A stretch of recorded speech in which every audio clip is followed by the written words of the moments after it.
হেমন্ত বিশ্ব শর্মার ঘনিষ্ঠ সহযোগীর পর এবার মন্দিরবাজারের বিজেপি প্রার্থী নির্বাচনী এজেন্টের কাছ থেকে বিপুল পরিমাণ নগদ টাকা উদ্ধার। এই বিষয়ে তীব্র প্রতিক্রিয়া দিলেন সাংসদ বাপি হালদার।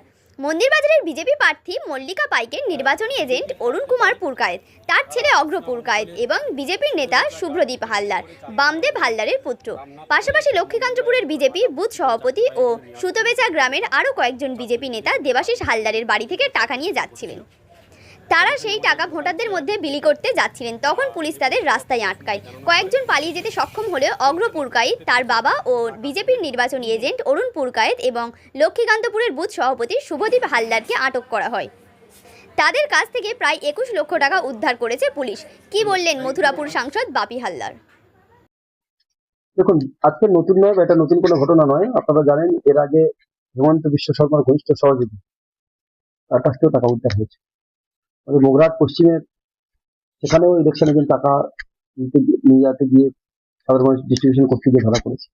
আজকে মন্দিরবাজারের বিজেপি প্রার্থী মল্লিকা পাইকের নির্বাচনী এজেন্ট অরুণ কুমার পুরকায়েতের ছেলে অর্ঘ্য পুরকায়েত এবং বিজেপির একজন নেতা শুভদীপ হালদার, বাবা বামদেব হালদার, পাশাপাশি লক্ষ্মীকান্তপুর বিজেপি বুথ সভাপতি সুতাবেচা গ্রামের আরো কয়েকজন বিজেপি নেতা দেবাশিস হালদারের বাড়ি থেকে টাকা নিয়ে যাচ্ছিলেন ভোট কেনার উদ্দেশ্যে, নিয়ে সাধারণ মানুষের মধ্যে টাকা বিলি করে। আজকে আপনারা জানেন যে বাংলার 2 লক্ষ কোটি টাকা বিজেপি গায়ের জোরে আটকে রেখেছে। বাংলার 1 টাকাও দেয়নি। নানাভাবে নানান ফলে বলে কলে কৌশলে বিজেপি এই টাকাগুলি নিয়ে বাস্তবে বাংলার ভোটকে প্রভাবিত করতে চাইছে, বাস্তবে বাংলার ভোটকে টাকা দিয়ে কিনতে চাইছে, বাংলার জনমতকে টাকা দিয়ে তারা পরিবর্তন করতে চাইছে।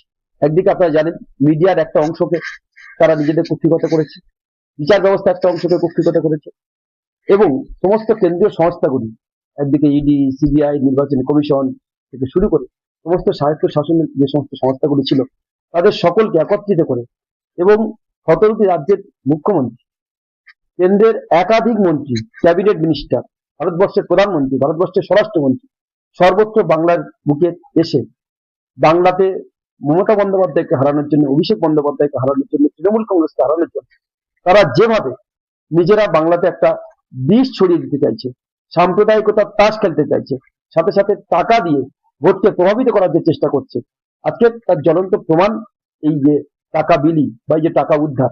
এটা একটা নতুন কোনো ঘটনা নয়। বিজেপি এই ট্রেন্ড বিভিন্ন জায়গায় করেছে এবং এটাকে তারা চালিয়ে নিয়ে যেতে চাইছে। আমরা এর বিহিত চাই। নির্বাচন কমিশনের কাছে ইতিমধ্যে আমাদের প্রার্থী মন্দিরবাজার বিধানসভা কেন্দ্রে সর্বভারতীয় তৃণমূল কংগ্রেসের প্রার্থী জয়দেব হালদার, তিনি রিটার্নিং অফিসারের কাছে লিখিত কমপ্লেন জানিয়েছেন, যাতে করে, এবং শুধু সেটা নয়, যিনি এক্সপেন্ডিচার অবজারভার আছেন তাকে লিখিত কমপ্লেন জানানো হয়েছে। আমরা চাই বিজেপি যখন তৃণমূল কংগ্রেসের কোনো কিছু হয়ে যায় সেক্ষেত্রে নির্বাচন কমিশন একেবারে হাত দিয়ে লেগে পড়ে। এক্ষেত্রে আমরা সঠিক বিচার চাই, সঠিক দিশা চাই, নির্দিষ্ট নিয়ম কানুনের মধ্য দিয়ে যেভাবে তারা ভোটকে প্রভাবিত করতে চাইছিল, ভোটকে কিনতে চেয়েছে। এবং মন্দিরবাজার শুধু নয়, আমাদের জেলার সর্বত্র, আপনি কাকদ্বীপে যান, কাকদ্বীপে যে সমস্ত বড় বড় হোটেল রয়েছে সেখানে কেউ উত্তরপ্রদেশ, সেখানে কেউ ত্রিপুরা, কেউ আসাম থেকে এসে ঘাঁটি গেড়ে রয়েছে। সেখানে রায়দিঘিতে যান, সেখানে সেম জিনিস, ঘাঁটি গেড়ে রয়েছে। বিভিন্ন প্রদেশ থেকে এসে বিভিন্ন নেতা নেত্রী, হিন্দি বলায়ের লোকজন তারা এসে বাংলার এই প্রত্যন্ত এরিয়ার ভোটগুলোকে তার প্রভাবিত করতে চাইছে। যেখানে দীঘা, শঙ্করপুর সহ, মন্দারমণি সহ বিভিন্ন হোটেলকে খালি করে দেওয়া হয়েছে 23 তারিখে ভোটের আগে, 1 সপ্তাহ আগে থেকে। আজকে এখানে কেন এখনো পর্যন্ত যারা বহিরাগত, যারা অন্য প্রদেশ থেকে এসে, অন্য জায়গা থেকে এসে এখানে এসে টাকা বিলি করছে পাথর প্রতিমার একটি হোটেলে, সেখানেও আমরা পুলিশকে কমপ্লেন করেছি। আপনারা সবাই জানেন আজকে বাংলার ভোটকে, জেলার ভোটকে তারা প্রভাবিত করতে চাইছে। তারা যতই চেষ্টা করুক, এসআইআর করে চেষ্টা করেছিল, মানুষ আজকে সংঘবদ্ধ হয়েছে, জোটবদ্ধ হয়েছে মমতা বন্দ্যোপাধ্যায়ের পক্ষে, তৃণমূল কংগ্রেসের পক্ষে। 23 তারিখ আপনারা দেখেছেন বিপুল পরিমাণে ভোট, বিপুল পার্সেন্টেজ ভোট পড়েছে এবং মমতা বন্দ্যোপাধ্যায়কে আগামী দিন জয়ের লক্ষ্যে অনেকটাই সাধারণ মানুষ এগিয়ে দিয়েছে। দ্বিতীয় দফার ভোটে তার দফা রফা করবেন বিজেপির। সেই জায়গা থেকে তারা চাইছে, যেহেতু 23 তারিখের ভোটে তারা একেবারে গোহারা হেরে গেছে, অমিত শাহ বুঝতে পেরেছে, নরেন্দ্র মোদী বুঝতে পেরেছে, সেই কারণে তারা দক্ষিণ 24 পরগনার বুকে টাকা দিয়ে মানুষের ভোটকে প্রভাবিত করতে চাইছে, ভোট কিনতে চাইছে। এর বিহিত আমরা চাই, এর সুবিচার চাই। নির্বাচন কমিশন নিশ্চিতভাবে নির্দিষ্ট নিয়ম কানুন মেনে যথাযথ ব্যবস্থা নেবে বলে আমরা আশা করি। তারা ইতিমধ্যে গল্প ফাঁদতে শুরু করে দিয়েছে বিজেপি নেতারা, এ টাকা আমাদের নয়, কে বা কারা টাকা নেয়, কোথা থেকে সেই টাকা এলো, কে টাকা দিল, এর পূর্ণাঙ্গ তদন্ত আমরা চাইছি। এর পূর্ণাঙ্গ তদন্ত হোক এবং যথাবিধ যা যা হওয়া দরকার অ্যাজ পার ল সেটা যেন হয়। এই বিষয়টা আমরা জনসমক্ষে সাধারণ মানুষের কাছে বলতে চাই। আমরা সাধারণ ভোটারদের কাছে করজোড়ে অনুরোধ করতে চাই, মন্দিরবাজার, মথুরাপুর, রায়দিঘি, গোসাবাগ, আমাদের বাসন্তী সহ সাগর, পাথর, নামখানা সমস্ত জনগণের কাছে অনুরোধ করতে চাই। দেখুন, এরা 29 তারিখ পর্যন্ত থাকবে, বিভিন্ন জায়গায় টাকা দিয়ে, বিভিন্ন জায়গায় মত বিলি করে সাধারণ মানুষের মধ্যে একটা ভয় ভীতি সঞ্চার করে তারা এই ভোটকে প্রভাবিত করতে চাইবে। আপনারা সজাগ থাকবেন সর্বদা, নিজেরা নিজেদের দৃষ্টিভঙ্গি থেকে, নিজেদের বিচার বিবেচনা থেকে, নিজেদের বুদ্ধি থেকে আপনাদের মূল্যবান ভোটটি কোথায় থেকে নিশ্চিতভাবে আপনাদের চিন্তা ভাবনা করার জন্য অনুরোধ করবো।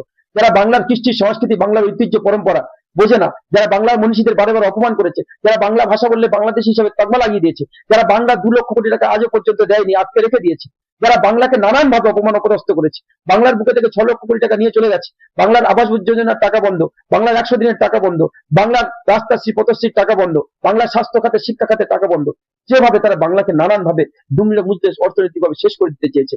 আজকের দিন আপনাদের সুযোগ এসেছে, এরা টাকা দিয়ে আপনার ভোটকে কিনতে চাইছে। তাই আসুন আমরা সবাই এক জোটবদ্ধ হয়ে মমতা বন্দ্যোপাধ্যায়ের সঙ্গে, অভিষেক বন্দ্যোপাধ্যায়ের সঙ্গে থাকি। আমি আপনাদের মাধ্যমে সাধারণ জনগণকে তা বলতে চাই, টাকা দিয়ে যারা ভোটকে প্রভাবিত করতে চাইছে তাদের আগামী দিন 29 তারিখে যোগ্য জবাব দিন।